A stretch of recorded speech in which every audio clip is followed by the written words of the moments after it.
평생 항상 그래야 되지만 여러분들이 늘 점검하고 사실 게 있어요. 지금, 오늘 지금 나는 왜 힘든가? 나는 왜 어렵지? 나는 왜 힘들지? 왜 나 지금 불안하지? 그것이 날마다 평생 여러분들이 점검해야 돼요. 심지어 우리가 예배당에 왔는데 예배당에 와서도 지금 이 시간에 내가 왜 마음이 이렇게 불안하지? 왜 마음이 내가 안정이 안 되지? 뭔가 내가 지금 집중이 왜 안 될까? 잘 생각해 보세요. 거기에는 지금 이 시간에 놓치고 있는 게 있어요. 바로 지나간 과거가 지금 여러분들의 발목을 잡고 있는 거예요. 지나간 거예요. 지나간 거는 이미 지나간 건데 지금 내가 지나간 것에 묶여서 계속 그것 때문에 속상하고 괴로운 거예요. 어쩌면 그게 여러분들에게 오늘 이 축복의 시간에 정말 하나님 말씀 드려야 될 시간에 그것이 여러분들을 지금 속이고 있는 거예요. 또 하나는 앞으로 우리에게 일어날 일에 미래에 대한 것들이 우리에게 걱정이 되고 불안해요. 오지도 않았어요. 여러분 우리의 앞에는 1분 1초도 하나님이 우리를 살려주셔야 사는 거고 우리가 그때 하나님이 우리를 응답하시고 또 축복하셔야 되는 것이지 그거 우리 걱정할 일이 아닌데 우리는 미리 끌어서 이 자리에 걱정하고 앉아 있는 거예요. 과거라는 상처와 또 내가 가진 어떤 경험, 어떤 선입견 이런 것들이 끌어다가 지금 앉아서 자꾸 속고 있어요. 이게 오늘 이 시간만 아니라 여러분들의 평생의 삶 속에 계속 힘들고 어려운 일을 가만히 보면 거의가 지나간 것, 오지도 않을 것을 놓고 생각하다가 힘들고 어려워해요. 내일 일은 알지 못해요. 안희숙 여사가 그런 노래를 불렀잖아요. 내일 일은 알지 못해요. 하루하루 살아요. 그런 노래도 불렀어요. 여러분 우리가 어떻게 내일 일을 알 수 있겠어요? 아무도 몰라요. 1분 1초 후에도 몰라요. 맞죠? 어떻게 합니까? 여러분 저 우크라이나에서 전쟁 터지고 있는데 거기에 사람들이 내가 죽을 걸 알면 어떻게 밖으로 나가고 어떻게 행동할 수 있겠어요? 모르니까 가다가 갑자기 죽을 수도 있고 때로는 살기도 하고 그러지 않습니까? 모르는 겁니다. 죽음도 사는 것도 다 하나님의 계획 속에 있고 하나님 주권 속에 있어요. 그럼 오늘 시간은 나에게 가장 중요한 시간이 뭐냐? 내가 오늘 말씀 듣고 힘 얻는 시간이에요. 오늘 말씀 듣고 힘 얻는 시간 되기를 바랍니다. 우리가 말씀에 힘 얻어야 돼요. 여러분, 여러분의 힘은요, 다른 힘이 필요치 않아요. 말씀의 힘이지. 영적인 힘이에요. 세상 사람들은 이거 관심 없지만 우리는 말씀이 힘이에요. 세상 사람들은 돈이 힘이지만 우리는 돈이 힘이 아니에요. 하나님 말씀의 힘이지. 세상이 돈만 가지고 사는 건 아니에요. 필요한 거지만 그러나 말씀이 있고 영적인 힘이 있으면 그것도 우리에게 그렇게 문제되지 않아요. 왜 문제가 안 됩니까? 하나님 주권 속에 있기 때문에 하나님 계획 속에 있기 때문에 걱정되지 않아요. 그래서 성경이 그러잖아요. 걱정할 일이 있기 때문에 걱정하지 말라고 염려할 일이 있으니까 염려하지 말라고 말씀하시는 거지 그게 우리가 지금 하고 있으니까 성경이 하는 거 아니겠어요? 어떤 사람이 단어의 불안과 두려움이라는 것은 좀 차이가 있다. 불안과 두려움은 불안은 미래에 대한 것이 내 앞에 엄습해 올 때 불안한 게 있죠. 두려움이라는 것은 지금 눈앞에서 보고 있는 위기에서 느껴지는 두려움이에요. 그러니까 불안과 두려움이라는 것이 우리에게 항상 있어요. 근데 성경에 보니까 두려워하지도 말라고 했어요. 놀라지도 말라고 했어요. 이유가 뭐예요? 내가 너와 함께함이라 그랬어요. 여러분, 여러분들은 주님이 함께하는 사람이요. 함께하는 사람, 복 있는 사람은 주님이 함께하는 사람이에요. 요셉이 어디 가든지 하나님이 함께하는 사람이었잖아요. 복 있는 사람. 자, 그러면 이제 하나님이 함께하는 사람은 어떻게 살아야 되는가? 어떻게 우리가 살아가야 될 것인가? 무엇을 기준 두고 살아가고 무엇이 우리에게 근본이고 기본이 되어야 될까? 우리는 말씀의 흐름을 따라가야 돼요. 여러분, 말씀 흐름 놓치면 안 돼요. 에덴 동산에서 아담과 하와가 행복하게 살 수 있는 모든 걸 하나님 다 주셨어요. 근데 그 안에 그걸 누릴 수 있는 것은 말씀의 흐름만 따라가면 되는 건데 말씀의 흐름을 놓쳐버린 거예요. 그게 문제가 된 거예요. 여러분, 말씀은 어떤 말씀이죠? 생명의 말씀이에요. 생수와 같은 거예요. 생명의 말씀이에요. 이런 말씀 속에 들어가야 내가 산다니까. 자, 보세요. 우리가 이 시내에도 강물에도 말입니다. 어느 날 보면 고기가 많이 죽어 있다니까. 막 고개 둥둥 떠다녀요. 이유가 있어요. 왜 그러냐? 오염된 물이라 죽는 거예요. 오염된 물은 죽어요. 깨끗한 물은 죽을 수가 없어요. 우리 인생이 땅에 살아가면서 자꾸 오염된 세상에 오염된 말과 이런 걸로 인해서 우리가 죽어요. 그러나 하나님 말씀은 오염된 게 없어요.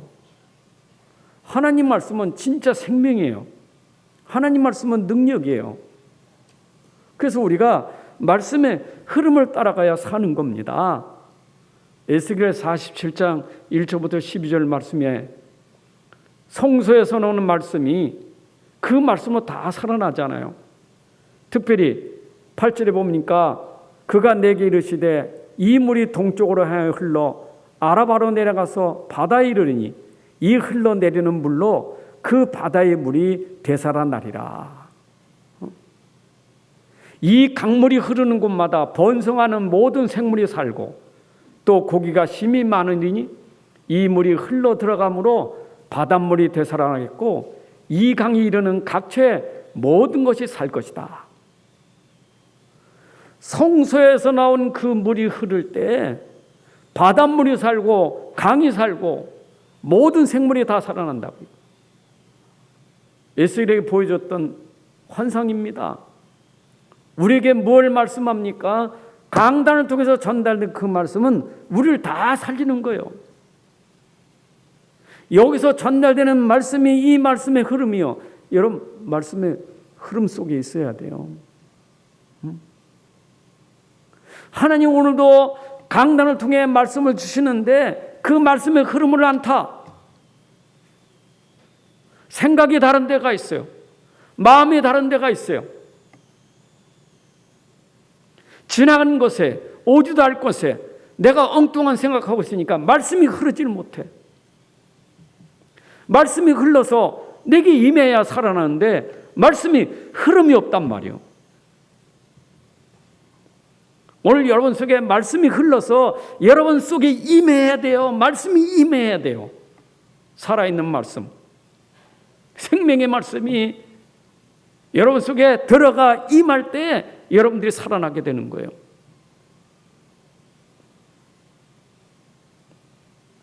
내 교회에 와서도 이 말씀의 흐름을, 이게 흐름을 못하는 사람은 앉았지만 말씀을 듣지 못해. 앉았는데 말씀을 듣지 못하는 거예요. 멍하니 있고 말이에요. 멍청하니 딴 생각하고 있고. 앉았는데 말씀의 흐름을 못하는 거예요. 또 듣는데 안 들려져요. 뭔 말인지 포기해버려요. 여러분, 말씀은 사모하는 자에게 은혜가 있는 거예요. 안 들리면 기도하면서 들으시면 돼요. 기도해야 되죠. 하나님, 이 말씀을 내게 깨닫게 해주세요. 기도하면서 들으면 될 거 아니에요. 하나님, 제가 잘 모르니까 좀 가르쳐 주세요. 그런 마음으로 기도해야 그 중심에 마음이 열려져서 말씀이 들어가지. 나는 안 들려. 난 뭔 말인지 모르겠어. 아예 포기하잖아요.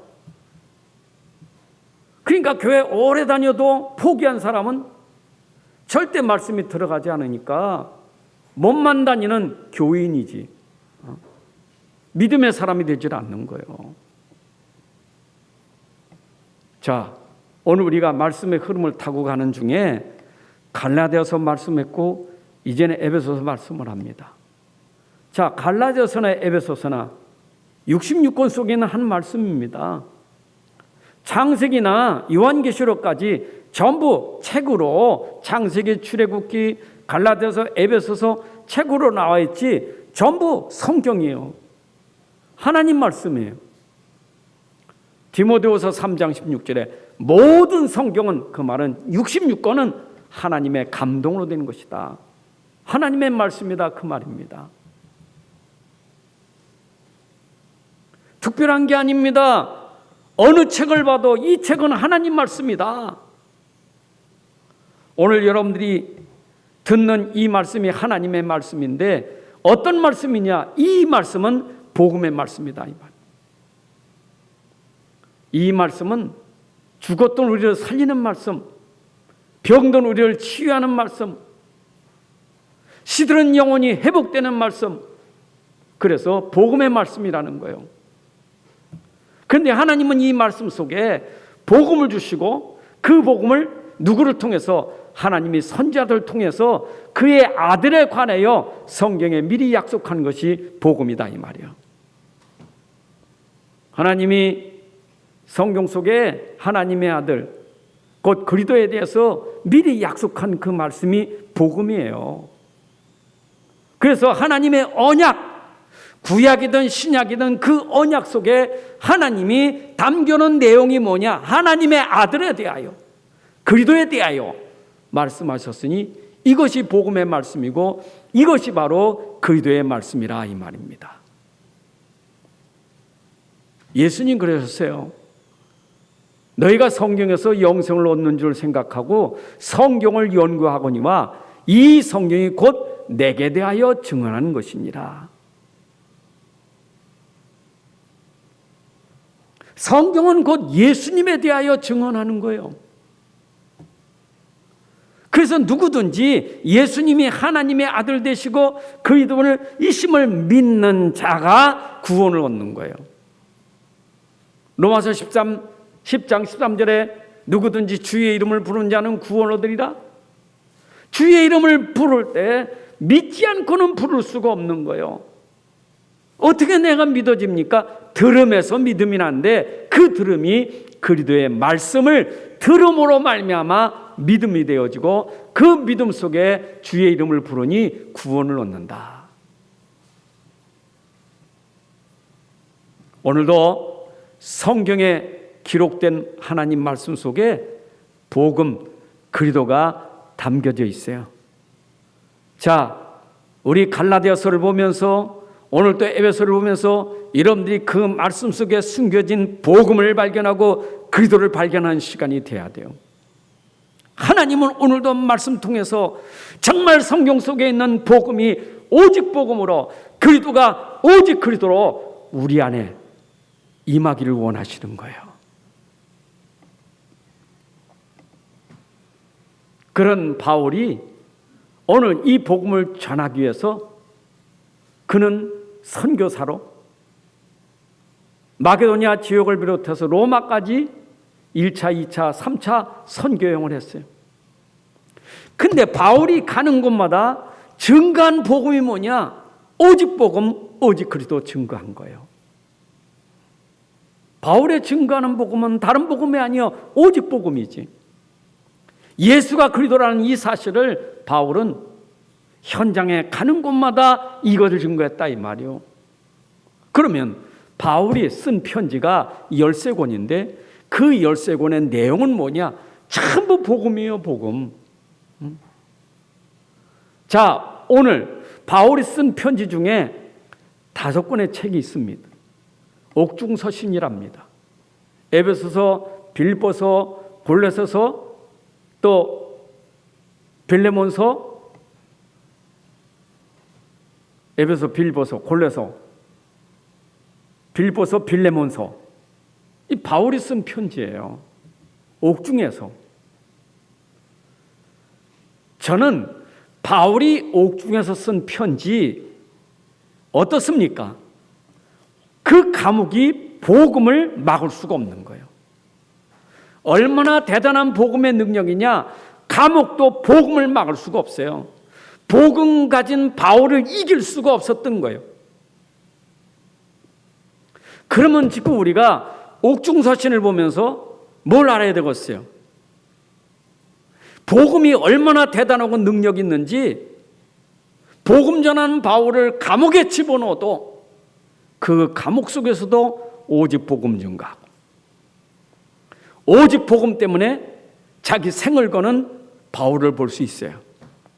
도대체 얼만큼 복음이 그렇게 대단하길래 감옥이 이길 수 없느냐?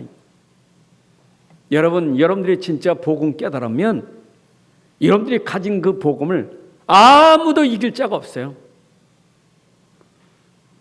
이 복음을 믿는 사람은 세상이 감당할 수가 없는 거예요. 나는 연약하지만, 나는 힘이 없지만 내 안에 있는 그리스도는 능력이고 내 안에 복음은 능력이기 때문에 이 복음을 이길 자가 없는 거예요. 그래서 복음 가진 사람은 현장 가면 전부 현장을 정복하고 현장 살렸어요. 스데반이 복음 전하다 돌에 맞아 죽었는데 실패했습니까? 스데반은 실패한 게 아니요. 복음 전하다 죽었는데 이게 순교고, 그 순교 이후에 그 복음의 역사가 안디옥교를 비롯해서 저 마게도냐 로마까지 확산되는 능력이 나타났다 이 말이에요. 여러분들이 복음 가지고 생명 걸고 복음 속에서 죽는다면 죽음으로 끝나는 게 아니고 죽음 이후에 여러분이 가진 복음이 가문에서 현장에서 어떻게 일어날지 그건 우리가 상상할 수가 없어요. 이만큼 복음은 능력이 있는 거예요. 그러니까 바울이 감옥에서 쓴 편지로 뭐라 했어요? 에베소 3장 1절 4장 1절에 그리스도 예술로 인하여 갇힌 내가, 이방인을 위하여 갇힌 내가 말하거니와, 이방 선교하기 위해서 지금 감옥에 갇혀서 지금 이 글을 쓴 거예요.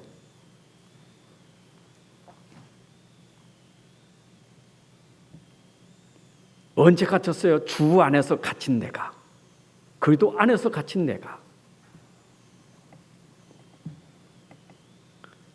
그 쓴 복음이 곧 복음 편지. 여러분, 에베소 복음 편지입니다.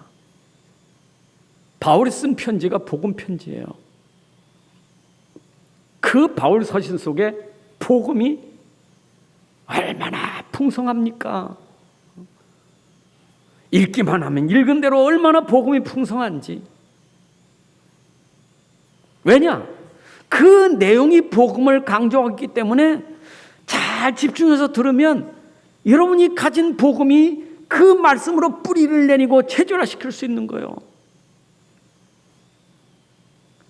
그 복음 말하는 걸 또 말하고 또 말하는데 내가 가진 복음이 또 듣고 또 들으니까 복음이 여러분 속에 들어가서 오직 복음, 오직 체질화가 될 만큼 그렇게 복음이 되는 거예요. 바울이 그랬잖아요. 빌보서 1장 10절에 형제들아, 내가 당한 일, 즉 감옥에 들어간 일이 도리어 복음 전파의 진전이 된 줄을 너희가 알기를 원하라. 감옥에 들어간 것이 도리어 복음 전달인데 진전이 됐더라 이 말이요.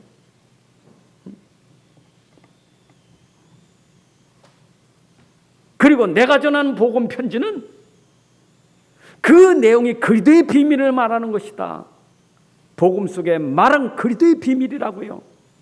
에베소 3장 3절 4절에 보니까 곧 계시로 내게 비밀을 알게 하신 것은 곧 내가 먼저 간단한 기록과 같으니 그것을 읽으면 내가 그리스도의 비밀을 깨달은 것을 너희가 알 수 있으리라. 그것을 읽으면, 내가 너희에게 쓴 편지를 읽으면 무엇이? 그리스도의 비밀을 알게 될 것이다. 여러분, 성경에 기록된 복음 속에서 우리에게 깨닫게 하시는 비밀이 그리스도의 비밀을 알게 하더라 이 말입니다. 그래서 바울은 나는 복음을 전혀 부끄러워하지 않는다. 여러분, 복음이 자랑스러운 거예요. 그리스도의 비밀이 자랑스러운 거예요.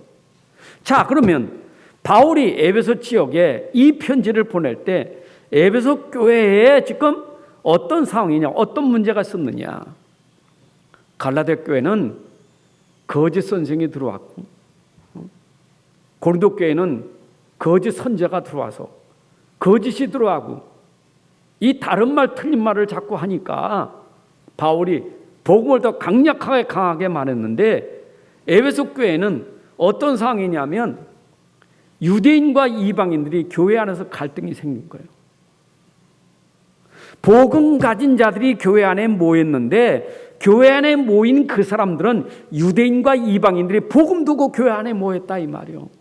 그게 교회 아닙니까? 유대인만 모이는 교회가 아니고 이방인만 모이는 교회가 아니라, 교회는 유대인이나 이방이나 누구든지 다 모이는 데가 교회예요. 그런데 이 교회 안에서 지금 갈등이 생긴 거예요. 이방인과 유대인들이.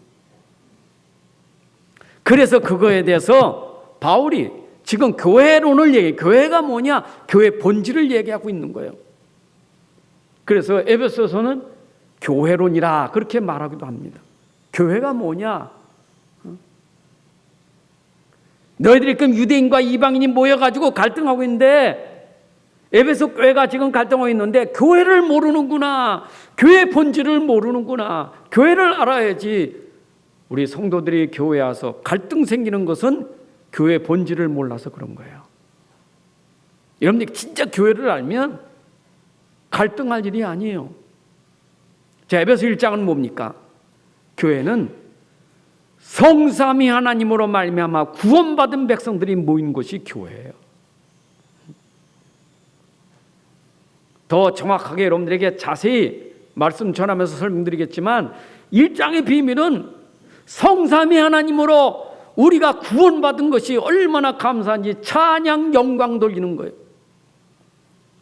그럼 구원받은 너희들이 바로 교회라 이 말이에요. 구원받은 사람들이 모인 데가 교회예요. 그럼 교회는 뭐 해야 되느냐? 에베소 2장에 전도해야 된다. 허물과 죄로 죽었던 현장에 네가 거기서 살았는데 현장을 봐라. 허물과 죄로 죽어 있지 않느냐? 세상 풍속을 따라가지 않느냐? 전도입니다. 3장은 뭡니까? 내가 이방인을 위하여 지금 감옥에 갇혔다. 선교입니다. 3장은 선교. 교회는 구원받은 성도들이 모여서 전도하고 선교해야 돼요. 그러면 전도하고 선교해서 교회는 어떻게 해야 되느냐? 4장에 하나가 돼야 돼요. 하나가 돼야 되는 거예요. 원리스가 돼야 되는 거예요. 그리고 5장 뭐라고 말했습니까? 너희들이 이제 교회를 가지고 세상을 살려야 되지 않느냐? 현장 살려야 되지 않느냐? 교회는 우리 현장 살려야 돼요. 그래서 제일 먼저 현장이 가정 현장 살리라고 남편들아 아내들아 가정에 대한 이야기 나옵니다. 그리고 종들아, 그리고 상전들아, 바로 이 세상 현장을 살려야 되는데, 살리는 일에 너희들이 영적 싸움을 싸우지 않고는 살릴 수 없다. 그게 에베소 6장이에요. 그래서 에베소는 이렇게 교회가 이렇게 해야 될 것을 지금 쭉 말씀하고 있는 거예요. 이게 교회 본질이에요.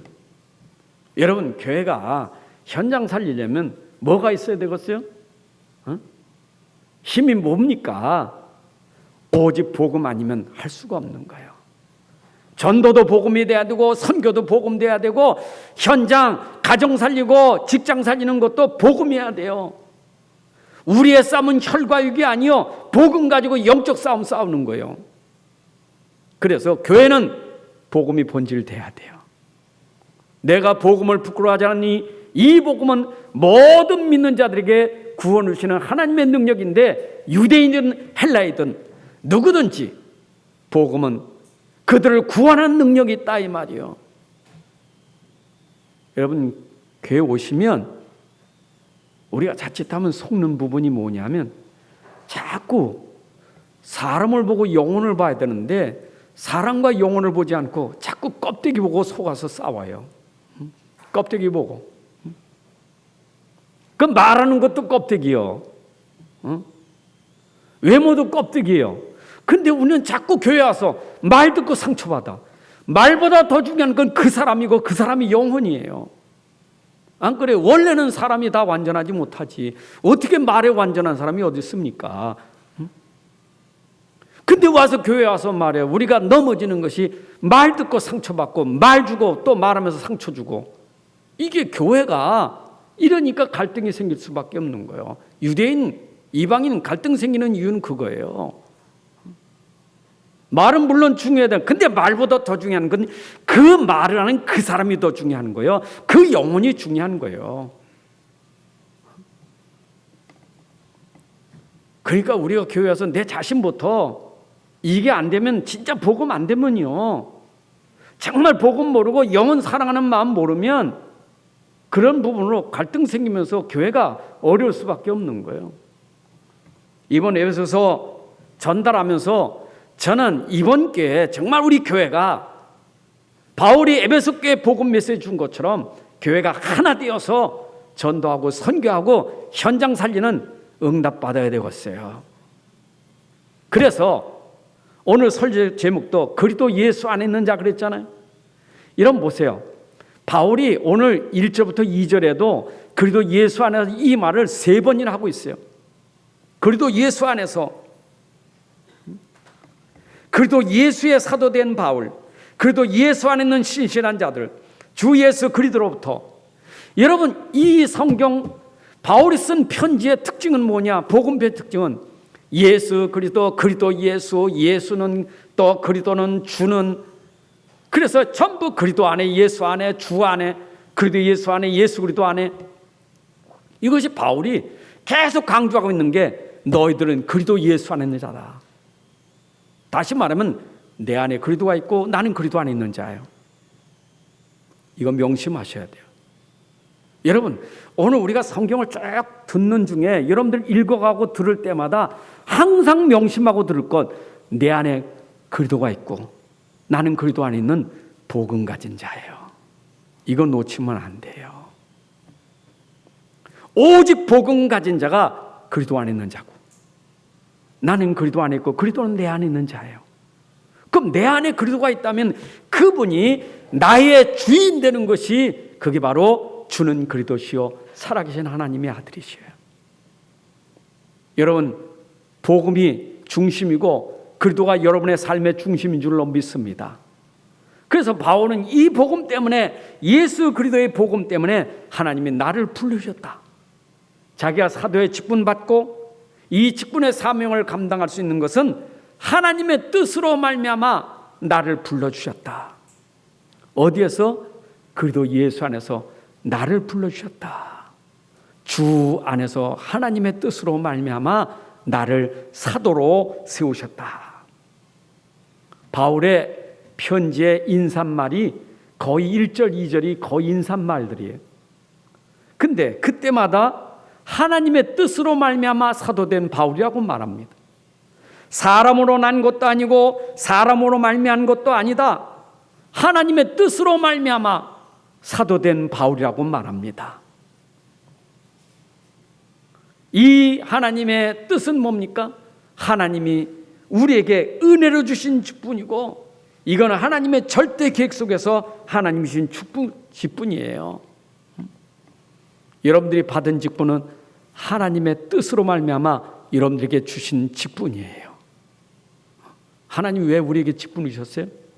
디모데전서 1장 10절에 보니까 나를 능하게 하신 그리스도 예수 우리 주께 내가 감사함은 나를 충성되게 여겨 내게 직분을 맡기심이니.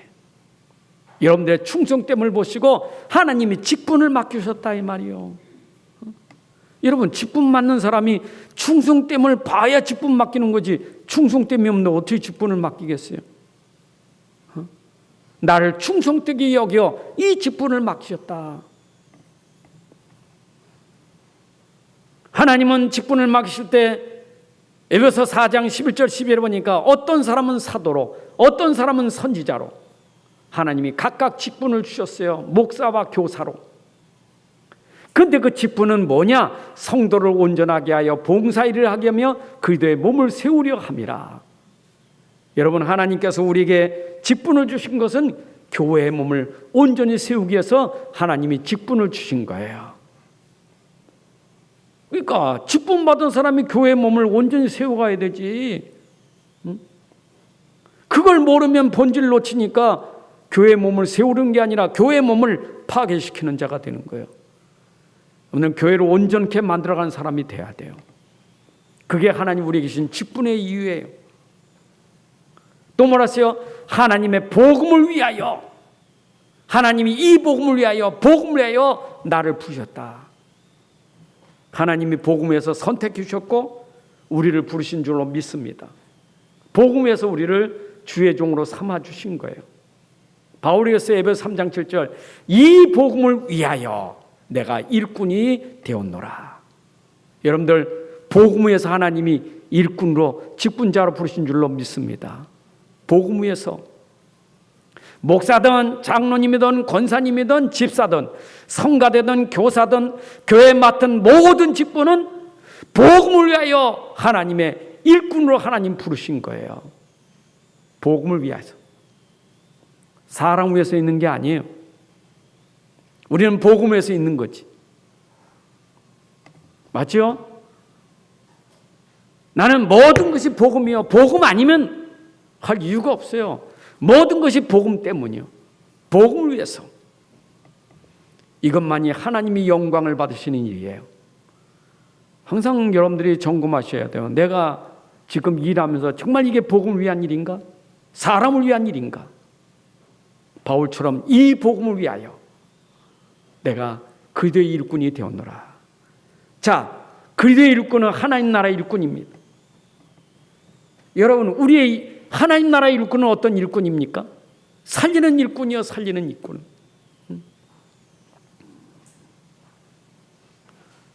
어디 가든지 여러분들이 사람 살리는 일꾼 되시길 바랍니다. 보세요. 요한복음 10장 10절에 보니까 도적이 오는 것을 도둑질하고 죽이고 멸망시킨다 그랬어요. 그러나 예수님이 오신 것은 생명을 주고 생명을 풍성하게 해서 오셨다 그랬어요. 생명 주시기 오셨어요. 근데 도둑질하는 이 사단은 뭐예요? 죽이고 멸망시키는 일이에요. 우리는 그리스도의 일꾼이기 때문에 사람 살리는 것이 우리의 일이에요. 어쩌든지 병든 사람 치유하고 죽어가는 삶 살려야 되고, 그게 우리에게 주신 직분이에요. 여러분 맡은 직분이 오늘도 살리는 직분 되시길 바랍니다. 안 그렇습니까? 지금 이라나 대통령을 세웠는데 저 대통령의 중심이 어떤 마음이 들어가 있냐? 이 백성을 살리기 위해서 나를 지도자로 불렀다. 이런 중심 가지고 나를 이끌어 가야 돼요. 그렇죠? 그런데 백성을 이용해서 내 배를 채우려고 하는 것은 악한 자예요. 죽이고 멸망시켜서 내가 살려고 하는 것은 악한 자예요. 우리는 복음을 위해서 내 모든 것을 다 헌신해서 살리는 일꾼이 돼야 돼요. 고린도서 4장 1절 이제 보니까 사람이 마땅히 우리를 그리스도의 일꾼이여 하나님의 비밀을 맡은 자로 여길지어다. 맡은 자에게 구할 것은 충성이니라. 여러분들은 하나님의 비밀을 맡은 자로 우리가 구할 것은 충성밖에 없어요. 그리스도의 비밀을 통해서 오늘 현장에 영혼 살리고, 여러분 그리스도의 비밀이 전달돼야 흑암이 무너지지 않습니까? 저주와 재앙이 무너지잖아요. 그래야 살리는 거예요. 살리는 것은 영이 육은 무익하다 그랬어요. 살리는 것은 내가 하는 게 아니라 내 안에 그리스도가 살리는 거예요. 내 안에 그리스도로 말미암아 아무도 해결할 수 없는 그 일, 저가 지금 묶여있는 사단 권세, 죄의 권세, 저주 권세 해결해 줄 수 있는 사람, 이 사람이 진짜 그리스도의 일꾼이에요. 맞아요. 우리가 남을 돕고 구제하고 선행하는 것도 중요하지만 근본을 도와줘야 돼요. 그게 그리스도의 일꾼이에요. 그리스도가 하신 일은 구제가 아니고 그리스도가 하는 일은 인간이 절대 해결할 수 없는 문제, 죄, 저주, 재앙, 흑암 권세를 꺾어버리고 건져내는 일이 그리스도의 일꾼이에요. 우리 교회에서도 그리스도의 일꾼이 그런 일꾼이 나와야 돼요. 맞아요? 육신적이고 세상적인 육신적인 것 그것 가지고 우리가 갈등할 일이 아니에요. 그 사람이 그런 일에 실수할 때는 근본적으로 흑암, 저주, 재앙을 꺾어주는 일을 해야 돼요. 그게 중요한 거예요. 안 그렇습니까? 여러분 교회만 아니라 여러분 현장 가셔서도 그 껍데기만 보고 이러쿵저러쿵 하지 마세요. 그 사람은 껍데기가 그렇게 될 수밖에 없는 거예요. 자꾸 자꾸 눈에 거슬리고 자꾸 이상한 짓을 하고, 그거는 그 사람 상태가 그럴 수밖에 없다 이 말이요. 근본을 치유하는 것은 그리스도밖에 없어요. 그 사람의 영혼을 살리는 일이에요. 그거 아닙니까? 그리고 우리는 교회 살리는 사명이 돼야 돼요. 이런 교회는 에베소 있는 성도들이 바로 교회 아닙니까? 에베소 지역에 있는 교회들, 에베소 교회 하는 말에 에베소 지역에 있는 모든 성도들, 바로 에베소 지역에 있는 성도들은 어떤 사람들입니까? 세상과 구별하여 하나님이 선택하신 백성들이에요. 여러분들이 어떤 사람들입니까? 이 세상 가운데서 창세전에 하나님이 선택해서 오늘 이 자리에 앉게 하신 거예요. 선택받은 백성들이요. 그 많고 많은 사람들 중에 하나님 우리를 선택하신 거예요. 자, 우리가 언제 선택받았습니까? 그때 너희는 그리스도 밖에 있었고 이스라엘 밖에 사람이라. 에베소 2장 12절 13절에 내가 선택받기 전에는 그리스도 밖에 있었어요. 이스라엘 밖에 있었어요. 언약들에 대해서 외인이에요. 세상에 소망도 없었어요. 하나님도 없는 자이더니 이제는 누구로 말미암아? 그리스도로 말미암아 우리를 선택해서 멀리 있던 우리가 그리스도로 하나 되었어요. 하나님과 화목하게 되었어요. 그리스도의 피로 말미암아. 여러분, 이것이 우리가 받은 축복이에요. 여러분이 오늘 그 자리에 있는 거예요. 이것이 바로 교회예요. 오늘 이 자리에 있기 전에는 우리가 저 밖에 있었다니까. 교회 밖에, 이스라엘 밖에 소망도 없는 저 자리에 있었어요. 그런데 하나님 우리를 불러내셔서 이 자리에 앉게 하셨다 이 말이에요. 이 교회 안에 있게 하셨다. 근데 이 교회 안에 있는 사람들이 어떤 사람들이냐? 교회 안에 있는 사람들이 신실한 자들이다. 여러분, 신실이라는 것은 그 단어 뜻이 뭐냐면 순수하다, 진실하다, 정직하다, 거짓말이 없다, 신뢰성이 있다, 이 뜻이 신실하신 거예요. 우리 찬송가 393장에 찬송가 오 신실하신 주 나오죠. 내 아버지요. 늘 함께 계셔서 두려움 없네. 오 신실하신 하나님. 여러분, 신실은 어디서 나오느냐? 우린 신실한 자가 아니었어요. 그러나 신실한 하나님이 우리에게 임할 때 하나님의 형상이 회복된 거예요. 우리 성도들에게는 열매가 신실해지는 것이 당연한 거예요. 내 안에 그리스도가 계시기 때문에. 그리스도는 신실한 분이에요. 거짓이 없어요. 약속하시면 약속을 반드시 지키시는 분이요. 신실하신 분이요. 그분이 내 안에 함께 계시니 우리는 당연히 신실한 열매를 맺게 돼 있는 거예요. 그래서 우리가 정말 그리스도를 믿는다면 그 믿음의 열매가 신실한 열매예요. 요한복음 15장 5절에도 그런 말씀이 있죠.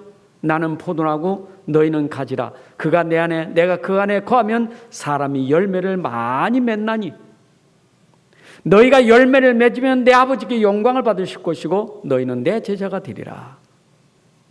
여러분, 우리는 그리스도께 붙어 있기만 하면 열매로 나오는 것이 신실한 거예요. 그래서 우리 성도들은 별칭도 신실한 자야 돼요. 여러분, 세상 나가면 여러분들에게 열매가 보여야 되는데 그 열매가 신실한 열매가 보여야 돼요. 순전하고 정말 정직하고 신뢰받을 수 있는 사람이 되는 것이 내가 하는 게 아니고 내가 그리스도께 붙어있기만 하면 그리스도께서 우리에게 주시는 열매인 줄로 믿습니다. 이런 사람들에게 내가 편지하노니, 바울이 이들에게 편지를 보내는 거예요. 에베소 교회 선택받은 성도들에게, 또 신실한 자들에게 내가 편지하노니, 그 편지가 무슨 편지입니까? 복음 편지예요. 오늘도 주의 동을 통해서 전달되는 복음 편지, 이 복음이 여러분 속에 전달돼야 돼요. 아니, 성경 6순위 복음 편지라니까요. 바울이 쓴 편지가 복음의 엑기스예요. 여러분, 성경의 모든 내용은 복음 전한 편지예요. 복음 편지요. 예수님이 오셔서 모든 하신 사역이 복음 사역 아닙니까? 그래서 사복음사라는 거예요. 복음 사역이요. 마가복음 1장 1절에 보니까 하나님의 아들 예수 그리스도의 복음의 시작이라. 하나님의 아들로부터 시작된 복음의 시작이라. 하나님이 편지를 쓰신 것은 복음을 전달하기 위해서 편지를 썼는데, 그 전달하는 복음이 여러분들에게 전달돼야 돼요. 강단도 복음이어야 되고, 전달되는 강단의 말씀이 여러분 속에 임하는 복음이 돼야 돼요. 그것이 여러분을 치유하고 여러분을 살리는 거예요. 에베소 교회, 왜 지금 갈등이 있습니까? 왜 지금 자꾸 갈등이 생기는 겁니까? 유대인, 이방인. 바울이 말하는 거예요. 복음을 내가 너에게 말한다. 복음은 유대인, 이방인 차별이 없는 거예요. 이방인, 유대인이 중요한 게 아니라 유대인도 이방인도 복음으로 사는 거예요. 맞잖아요. 우리가 율법으로 온전케 됩니까? 율법의 행위로 온전케 될 자가 없어요. 오직 복음으로 말미암아 의롭다함을 얻는 거지. 그래서 복음에는 헬라이든 유대인든 이방인든 누구든지 믿으면 의롭게 되는 거예요. 그래서 교회 안에 와서도 우리가 자꾸 이런 부분에서 복음 놓치면 자꾸 이런 행위가, 이런 율법이, 이런 무슨 이념이, 이런 것들이 자꾸 교회를 어렵게 만들고 갈등하게 만드는 거예요. 이걸 끝낼 수 있는 길은 복음밖에 없어요. 여러분, 오늘도 주의 종과 성도들이 소통하는 것도 복음이고, 성도들 사이에 소통하는 게 복음이에요. 복음은 소통이에요. 맞잖아요. 결국 교회에서도 자꾸 이런 부분들이 안 되는 것은 복음보다는 자기 때문에, 자기 생각, 자기 주장, 자기 편견, 자기의 지식, 이런 것들이 계속 갈등이 생길 수밖에 없어요. 여러분, 자기를 내놓고 복음이 들어가야 돼요. 내 생각도, 내 주장도 내세울 거 없어요. 복음 앞에 무슨 주장이 있습니까? 굳이 이렇게 주장 부리는 사람 복음 안 된 사람이요. 오직 복음이 안 되면 자꾸 주장합니다. 저는 늘 이 말씀 묵상하면 그런 생각이 들어요. 내가 복음 안 되면 계속 내 안에 감정이요, 기분이 나빠. 날 건들면. 그러니까 기분 나쁘다는 소리 하는 것이 전부 내 감정을 건드려서 그래. 기분 나쁘게 말이야. 나 속상하게 말해. 기분 나쁘고. 자꾸 삐지는 게 뭐냐? 나를 건드려서 기분 나쁘고 속상한 거예요. 물론 중요한 얘기지만은 여러분이 든든히 설 수 있는 것은 나 말고 내 안에 복음 되면 건드려도 괜찮아요. 안 그래요? 그렇게 내가 그렇게 대단합니까? 내 안에 그리스도가 대단하지. 내 복음 때문에 조금 좀 손해 좀 보면 어떻고, 복음 때문에 내가 조금 자존심 상하면 어떻습니까? 복음을 위한 것이라면, 저 사람을 살리고 저 영혼을 살리는 것이라면 내가 조금 좀 손해 보면 어떻습니까? 근데 손해 볼 수가 없는 거예요. 기분 나쁜 거예요. 내가 피해 보는 거예요. 그래서 바울이 편지 쓴 것이 복음의 편지예요. 한번 여러분들이 이 말씀 듣고 이걸 끝내지 말고 한번 집에 가셔서 여러분들이 성경을 한번 자세히 집중해서 읽어보세요. 이 설교 듣고 진짜 현장 가서 다시 한번 말씀 가지고 확인해 보세요. 우리 현장에서 살아남는 길은 복음밖에 없어요. 살리는 길은 복음밖에 없어요. 정말 복음밖에 없어요.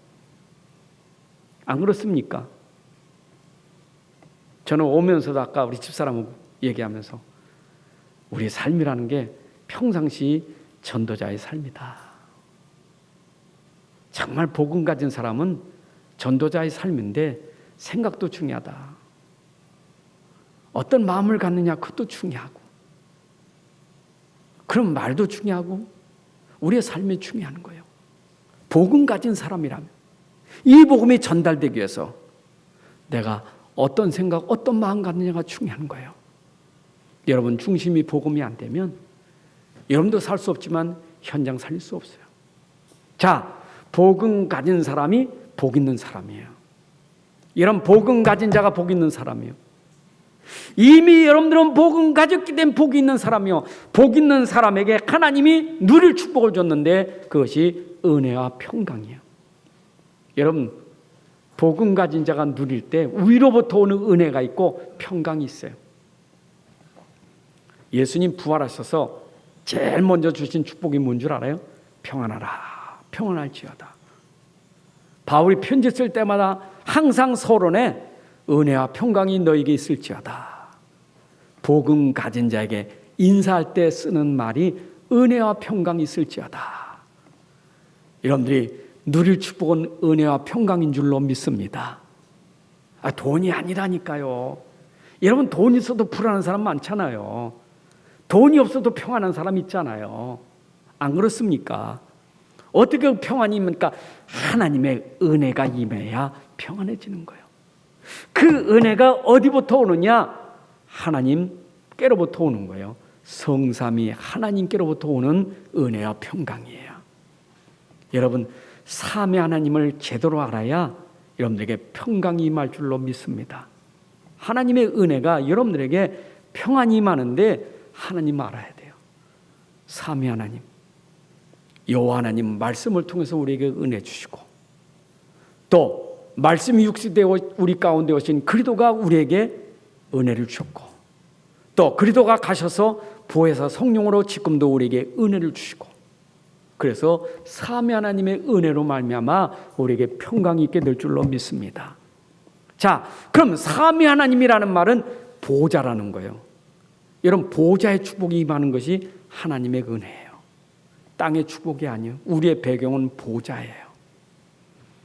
여러분 보좌의 배경을 통해서 축복 누리시기 바랍니다. 그래서 우리가 보좌의 배경 그러면 우리가 9세팅을 계속 말씀드렸잖아요. 보좌, 그 보좌로부터 시공간을 초월하는 하나님의 능력이 237까지 빛으로 임하더라. 이런 보좌에서 임하는 것은 시공간을 초월하는 거예요. 여러분들이 진짜 삼위 하나님을 알고 그 하나님이 정말로 내게 믿음된다면 보좌로부터 시공간을 초월하는 빛이 여러분들에게 임하게 되는 거예요. 근데 그 보좌의 축복이 우리에게 임할 때 하나님의 형상이 곧 그리스도 아닙니까? 보좌로부터 우리 안에 그리스도가 하나님의 형상으로, 그리고 그리스도는 우리에게 생명이요, 생명. 보좌로부터 우리에게 생명이, 성령이, 그리고 보좌로부터 이 생명이 생명력 있게 되는 거예요. 그 생명력이 뭡니까? 그게 에덴 동산이에요. 여러분 보좌로부터 오는 그 비밀이 그리스도 하나님의 형상, 그리고 그 안에서 생명이, 그 안에 생명력이 곧 에덴 동산 하나님 나라가 누려지게 되는 거예요. 이래 되면 당연히 우리에게 오는 축복이 뭡니까? 삼전무후무가 오는데 그 축복은 나와 현장과 교회와 여러분 업 속에 전무후무한 축복이 오는 거예요. 그 축복을 오직 유일성 재창조의 축복이라 하는 거예요. 복음 가진 자가 누릴 축복이 뭐냐? 오직 유일성 재창조의 축복을 전무후무한 축복을 당연히 받아 누리는 것이 우리가 받을 복이에요. 어떻게 해요? 여러분, 기도 속에서 9세팅이 계속 누려지면 돼요. 그게 누릴 축복이에요. 삼위 하나님과, 그리고 계속 그걸 여러분들이 묵상하고 누리면 그게 여러분들에게 전무후무한 축복이 오는 거예요. 다시 말씀드립니다. 여러분, 업 속에 전무후무한 축복이 임하기를 바랍니다. 여러분, 현장 속에 전무후무한 축복이 오기를 바랍니다. 머리만 알지 말고 실천을 하셔야 돼요. 머리만 알지 말고 그것이 내게 임하여 누리시기 바랍니다. 걱정하지 말고 걱정할 시간에 기도하세요. 걱정할 시간에 보좌를 바라보세요. 걱정하는 시간에 믿음을 가지세요. 지금 기도하는 시간인데 지금 기도하지 않고 일어나지 않을 일에 불안하고 두려워하고 있고, 그게 얼마나 지금 사단의 전략입니까? 지금은 기도하는 시간이에요. 저도 어떤 때는요, 뭔가 얘기 탁 들어서 내 마음에 딱 꽂히면 어떡하지? 하고 걱정된다고. 그때 영적 싸움이, 이불에서 영적 싸움할 때 이건 막 일어나서 궁뎅이 들고 막 하고 그리도 바라보다 또 금방 또 들어와. 또 싸우고 또 싸우고. 지금 하나님 감사합니다. 보좌의 축복이 임하는 시간, 시공간을 초월한 축복이 지금 임하는 시간, 전무한 축복이 임하는 시간, 지금 그 생명이 내게 임하고 그 생명력이 내게 있는데 내게 하나님 나라가 임하고, 계속 기도하는 거예요. 영적 싸움 시간. 그랬더니 걱정이 싹 물러지고 평안하니까 잠이 와요. 그러니까 잠이 오는 거예요. 여러분, 걱정하면서 잠이 와야 안 오지? 지금 누리시기 바랍니다. 속지 마세요. 하나님 말씀 아닙니까? 하나님 복음 가진 자가 당연히 누릴 축복을 놓치면 안 된다, 이 말. 그럼 우리는 3시대 복은 어떤 복입니까? 교회 강단을 통해서 제자 되는 축복을 받으셔야 돼. 여러분, 제자 되시기 바랍니다. 사도행전 2장 40절이니까 사도의 가르침을 받아 여러분들이 강단의 말씀을 통해서 제자화되는 시간이 돼야 돼. 이게 바로 목회자가 강단을 통해서 제자화시키는 시대예요. 저는 300제자가 곧 강단을 통해서 말씀 전달되고 그 말씀을 받은 자들이 그 말씀 속에 흔들리지 않는 제자. 맞죠? 예수님도 그 제자들 누가복음 9장에서 12제자 파송해서 훈련시키잖아요, 현장으로. 예수님 제자 세우신 거예요, 예수님의 사역이. 목사님의 사역은 다른 것에 제자 사역이지. 저는 그래서 늘 중심이 하나님. 사람이 오는 것도 중요하지만 오는 사람이 제자화되는 축복을 응답으로 누리게 하여 주옵소서. 예수님도 12제자 그 세우고 가신 거예요. 정말 복음의 생명건 제자가 교회 몇 명이냐가 중요한 거예요. 얼만큼 그런 제자가 있느냐가 중요한 거예요. 이건 목회자예요. 그러면 누가복음 10장에 보니까 70이 나옵니다. 누굽니까? 중직자들이요. 여러분들은 강단의 말씀을 통해서 제자화되고 그 제자와 현장 가서 현장화돼야 돼요. 현장 살리는 제자 되시기 바랍니다. 70지역을 담당하는 70인 돼야 돼요. 여러분들 그런 제자가 돼야 돼요. 현장 살리는 제자. 다시 말씀드립니다. 여러분들은 강단 말씀 가지고 현장 가서 말씀이 성취되고 기도가 응답되고 증인되는 제자가 되셔야 돼요. 아멘입니까? 다시 말씀드립니다. 여러분 가정에 들어가서 가정에서 그런 70이 되시고 직장 가서 70인 되세요. 그리고 우리 미래를 내다보고 미래 시대는 렘넌트 부교육자예요. 미래 시대입니다. 여러분 미래 시대가 얼마나 중요하냐. 예수님이 십자가 지고 골고다 언덕길을 갈 때 여인들이 따라오면서 울잖아요. 그때 그 여자들을 향해서 예수님 한 말씀입니다. 누가복음 23장 28절에 예수께서 돌이켜 그 울고 있는 여인들을 향해서 그들을 향하여 이르시되 예루살렘의 딸들아 나를 위하여 울지 말고 너희와 너희 자녀를 위하여 울라. 왜냐? 미래를 보는데. 지금이 중요한 게 미래예요. 우리 미래 시대는 우리 렘넌트 시대입니다. 지금 내가 왜 울어야 됩니까? 우는 이유가 뭡니까? 지금 우는 중심이 뭡니까? 여러분들의 눈물이 뭡니까? 여러분의 눈물은 렘넌트를 향한 눈물이 돼야 돼요. 여러분의 가정의 미래를 보고, 여러분 가문의 미래를 보고 렘넌트를 위해서 눈물을 흘리세요. 여러분 가정의 미래가 렘넌트, 우리 교회 미래의 렘넌트예요. 렘넌트가 여러분 속에 담겨져서 눈물을 흘리는 그런 여러분들이 되셔야 돼요. 결론을 맺는다면 얼만큼 복음이 중요한가? 복음을 발견해야 돼요. 복음을 이해해야 돼요. 베드로가 주는 그리스도시요 살아계신 하나님의 아들이십니다. 복음을 발견하고 고백했던 것처럼 복음을 모르면 여러분 인생은 실패 인생이에요. 복음이 진짜 복음 되어야 그때부터 여러분 인생은 진짜 되는 거예요. 그리고 얼만큼 여러분들이 복음을 알아야 되냐? 복음이 얼마나 가치 있는지 그 가치가 여러분들에게 체험돼야 돼요. 그래서 복음 체험되면 죽어도 괜찮아. 내가 다 잃어도 괜찮아. 아무 상관없어. 복음의 가치를 아는 사람은 생명겁니다. 사도행전 4장 11절에 베드로가 복음의 가치를 아니까 천하 인간의 구원을 주만 다른 일 없어. 당신들이 감옥에 든다면 감옥에 들어가. 나를 죽인다면 죽을 거요. 나는 오직 복음이야. 복음의 가치를 아는 사람들. 여러분 오늘도 성경 속에 전달되는 이 복음이 여러분 속에 진짜 가치가 되고 체험이 되고 맛이 되기를 바랍니다. 그리고 여러분들은 이 복음을 누리는 증인 되시길 바랍니다. 복음 누리는 증인이에요. 저는 시편에서 다윗이 누렸던 그 고백이 누려지기를 바랍니다. 나의 힘이 되시는 여호와여, 내가 주를 사랑하나이다. 여호와는 나의 목자시니 내게 부족함이 없습니다. 이 정도로 여러분들이 복음을 누리셔야 돼. 바울이 감옥에서 누린 복음이 뭡니까? 내가 감옥 안에서 죽든지 살든지 내 몸에서 그리스도의 이름이 존귀된다면 나는 살든지 죽든지 오직 그리스도의 이름만을 위해서, 나는 어떤 형편에 처하든지 나는 그 형편이 나에겐 상관없어.